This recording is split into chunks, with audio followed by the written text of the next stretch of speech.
mana shu nimani odamlar kutib mahkamada qabul qilib mehmonxona Cancun mehmonxona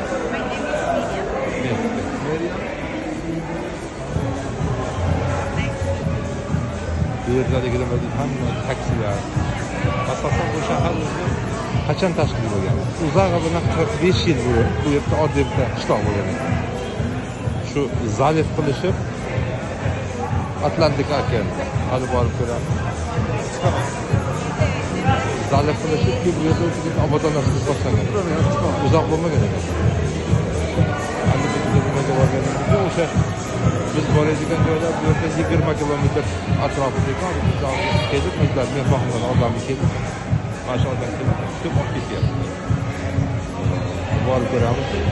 45 yil atrofida uzog'i bor. Shuncha o'zgarish bo'lgan. Ya'ni borib bu yoqlarda ko'ramiz. Bu yerda oddiy bir qishloqda o'rnida qilingan bu nima ekan? Cancun dam olish nimasi bo'lgan.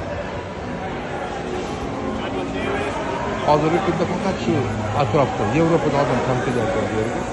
Meksika ham o'zlariga birinchi 20 talikka kiradigan davlat, lekin ekonomikasi juda uncha nima emas ekan. Amerikaga nisbatan ancha orqada. 130 ming atrofida aholisi bor ekan. Mamlakatda yashaydi. Lekin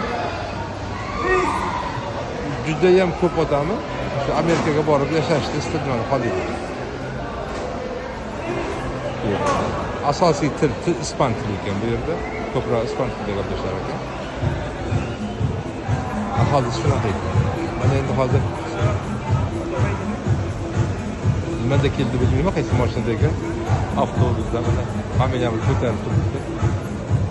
20-25 kilometr atrofida nimada yuramiz bilmayman.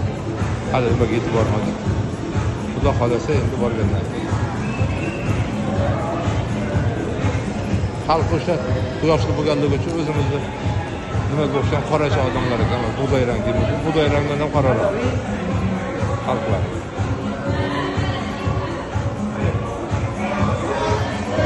Amerikaga tasavvur qilib tenglashtirish ancha qiyin ekan bu yerda. Ancha orqada, ancha nima. Xalq kambag'al. Nisbatan. Shunaqa joylar ekan. Ana endi bugungi dam olishimiz boshlanyapti. Xudo xolasa bu yerlarda 2 kun dam olamiz degan niyatda keldik. Bu Mayamining berigi tomoni, okeanning berigi tomoni. Mayami eng oxirida bo'lsa, Amerika tomoni. Bu tomon.